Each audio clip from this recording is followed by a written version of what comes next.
আজ মতুয়াগড়ে প্রধানমন্ত্রী তাহেরপুরে জনসভায় যোগ দেবেন প্রধানমন্ত্রী নরেন্দ্র মোদী এবং মতুয়াগড়ে তার সভা রয়েছে। একাধিক প্রকল্পের শিলান্যাস করবেন। পাশাপাশি যেটা অত্যন্ত গুরুত্বপূর্ণ, মতুয়াদের উদ্দেশ্যে তিনি কি বার্তা দেন সেদিকেই নজর থাকছে। সকাল থেকেই সভাস্থলমুখী সমর্থকরা একাধিক প্রকল্পের শিলান্যাস করবেন প্রধানমন্ত্রী নরেন্দ্র মোদী এবং তিনি মতুয়াগড়ে কি বার্তা দেন এবং সেখানে মতুয়াদের উদ্দেশ্যে কি বলেন, কি প্রতিক্রিয়াই বা পাওয়া যায় মতুয়াদের কাছ থেকে, সেদিকে অবশ্যই আমাদের নজর থাকবে।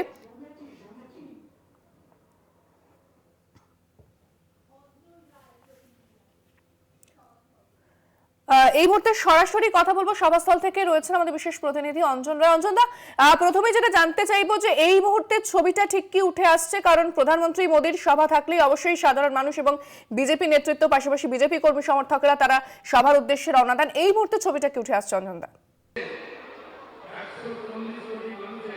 দেখো, আমরা সকালবেলায় কলকাতা থেকে যখন এই সভামঞ্চের দিকে আসছি তখন এই দীর্ঘ পথের প্রায় রানাঘাটের কাছাকাছি আমরা রাস্তা জুড়ে দেখতে পেয়েছি তৃণমূল কংগ্রেসের মোদি গো ব্যাক স্লোগান। অর্থাৎ মোদিকে ধিক্কার জানিয়ে তৃণমূল কংগ্রেস এখানে কার্যত রাস্তার মোড়ে মোড়ে তারা পতাকা লাগিয়েছে, তারা প্ল্যাকার্ড লাগিয়েছে। আমরা যখন সভাস্থলে এসে পৌঁছেছি তখন আমরা শুনতে পেলাম যে ট্রেনে কাটা পড়ে সভায় আসার জন্য 4 জন মারা গেছেন। আর আমরা যেখানে এসছি সভা করতে তাহেরপুর, যে তাহেরপুর একমাত্র বাম পৌরসভা, বাম ভোট রামে নিয়ে যাওয়ার জন্যই কার্যত বিজেপির এই তাহেরপুরকে বেছে নেওয়া। একটা কথা চলছে যে মতুয়াগড়ে এবার এসআইআর হয়ে যাবার ফলে বিজেপি প্রচুর ভোট লুজ করবে এবং বিধানসভা নির্বাচনে দাঁড়িয়ে প্রায় বহু আসন বিজেপির হাতছাড়া হবে শুধু এই মতুয়াগড়কে কেন্দ্র করে। ফলে স্বাভাবিকভাবেই সেই মতুয়াগড়ের ভোট কি হবে, নাগরিকত্বের ইস্যু কি হবে, নাগরিকত্ব যদি না পায় সেক্ষেত্রে তারা ভোট দেবে কি করে। সুপ্রিম কোর্ট জানিয়ে দিয়েছে আগে নাগরিকত্ব তারপর ভোটদান। ফলে সবটা নিয়ে কার্যত বিজেপি প্রচণ্ড পরিমাণে ব্যাকফুটে। এই ব্যাকফুট থেকে উদ্ধার করবার জন্যই কি প্রধানমন্ত্রীর এই সফর? তিনি কি মতুয়াদের উদ্দেশ্যে কোনো বাণী দেবেন? তিনি কি নাগরিকত্ব ইস্যু নিয়ে কিছু বলবেন? মতুয়াদের ভোটাধিকার নিয়ে কি কথা বলবেন? এরকম একগুচ্ছ বিষয়ের মধ্যে দাঁড়িয়ে গতকাল রাত্রিরে প্রধানমন্ত্রী যে টুইট করেছেন তাতে পরিষ্কারভাবে বোঝা যাচ্ছে যে ল্যাঙ্গুয়েজ তিনি ইউজ করেছেন যে একদম শেষ পর্যায়ে চলে গেছে দুর্নীতি আর অপশাসনের জন্যই বাংলা, এবং মানুষ ভরসা করছে বিজেপিকে। অর্থাৎ বুঝতেই পারছো তুমি যে শাসক দলকে কড়া ভাষায় আক্রমণ করবার একটা প্রস্তুতি পর্ব গতকাল রাতে টুইটে প্রধানমন্ত্রী সেরে রেখেছেন এবং এই মঞ্চ থেকেও তিনি কার্যত সেই পথে এগোবেন বলেই মনে করছেন অনেকে।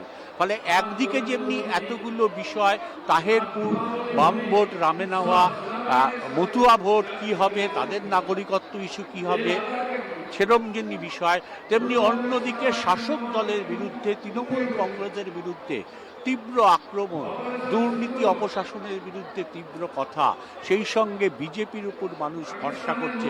কার্যত এরকমই একটা আশা করছে বিজেপি কর্মী থেকে সমর্থক, নেতা থেকে কর্মীরা, যে প্রধানমন্ত্রীর আজকের এই সভা থেকে তারা এই মূলধন নিয়ে যেতে চায় যা আগামী দিনে গোটা রাজ্য জুড়ে তারা প্রচারের হাতিয়ার করবে।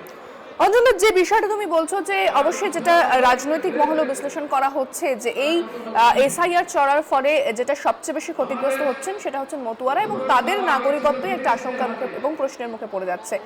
আমরা দেখেছি যখনই প্রধানমন্ত্রী আসেন এবং মতুয়াদের মধ্যে যে উচ্ছ্বাস আমরা দেখতে পাই, যেভাবে তারা ভিড় করেন, সেই পুরনো ছবি, সেই পুরনো উচ্ছ্বাস কি এবারে মোদী যে সভা করতে আসছেন সেখানে কি ধরা পড়ছে? সেই প্রতিক্রিয়া কি দেখতে পাচ্ছ অঞ্জনদা? দেখো, আমরা যেভাবে এসছি এই মঞ্চে, এই মূল মঞ্চে, সেই চিত্রটা কিন্তু আমাদের চোখে পড়েনি। সেই ঢাকঢোল বাজানো, সেই ডঙ্কা বাজানো, সেই মতুয়াদের নাচ, সেটা এখনো পর্যন্ত আমরা দেখতে পাইনি। হয়তো ঘটনা যে পরে হয়তো তারা আসবেন, কারণ আমরা অনেক আগে পৌঁছে গেছি। কিন্তু প্রধানমন্ত্রীর সভা তো থাকলে নানা প্রান্তের মানুষ আসেন, শুধু তো রানাঘাটের মানুষ নয়, রানাঘাটকে ধরে পার্শ্ববর্তী জেলার মানুষেরাও আসেন। ফলে স্বাভাবিক স্বাভাবিকভাবে সেই হিসাবে যদি ধরো তাহলে নিঃসন্দেহে সভাস্থলে ভিড় হয়ে গেছে, প্রায় প্রায় সবটাই পরিপূর্ণ হয়ে গেছে। কিন্তু মতুয়া তুমি যে পাঠটা বলছো, সেই পাঠে সেই উচ্ছ্বাস চোখে এখনো পড়েনি। তুমি জানো যে এবার বিজেপির সবচেয়ে মাথা ব্যথা এই রাজ্যের মতুয়া ভোট নিয়ে, কারণ বিজেপির প্রায় 25 থেকে 30টা বিধানসভা আসন লুজ হয়ে যেতে পারে যদি মতুয়াদের ভোটাধিকার স্বীকৃত না হয়, নাগরিকত্ব স্বীকৃত না হয়। ফলে স্বাভাবিকভাবেই চিন্তিত বিজেপি প্রধানমন্ত্রীকে দিয়ে কিছু বলাতে চাইছেন, শোনাতে চাইছেন, আশ্বস্ত করতে চাইছেন, সেটা যেমনি একটা অংশ, তেমনি মতুয়াদের উৎসবের বা উৎসাহের যে চিত্র অন্তত পক্ষে দেখা যেত এই মুহূর্তে দাঁড়িয়ে, আমি বলছি পরে হয়তো হবে, এই মুহূর্তে দাঁড়িয়ে কিন্তু সেই চিত্র আমাদের সেভাবে চোখে পড়ে। সেক্ষেত্রে অঞ্জনদা যেটা বলবো যে যেরকমটা তুমি বলছিলে এবং আমরাও যে খবর দেখালাম যে জাতীয় সড়কের ধারে যেভাবে গো ব্যাক স্লোগান দেওয়া পোস্টার পড়েছে মোদির উদ্দেশ্যে, সেটা কি এই এসআইআর যে চলছে তার প্রভাবে এই গো ব্যাক স্লোগান? না, সেটা বলবো না, কারণ গো ব্যাক স্লোগানটা দিয়েছে তৃণমূল কংগ্রেস। তারা সার্বিকভাবে মোদী সরকারের ব্যর্থতা, কেন্দ্রীয় সরকারের ব্যর্থতা, রাজ্যের প্রতি মোদী সরকারের যে অবমাননা, আর্থিক সাহায্য না দেওয়া, এই সবটাকে নিয়েই তারা এই গো ব্যাক স্লোগান তারা দিয়েছে। জাতীয় সড়কের একটা পার্ট ধরে তারা পরপর টানিয়ে দিয়ে গেছে গো ব্যাক স্লোগান।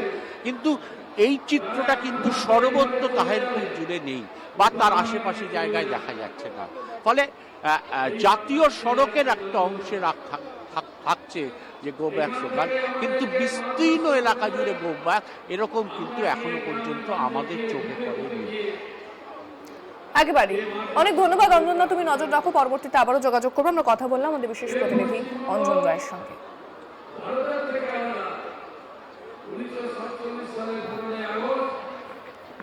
ভারত ভাগ হয়নি।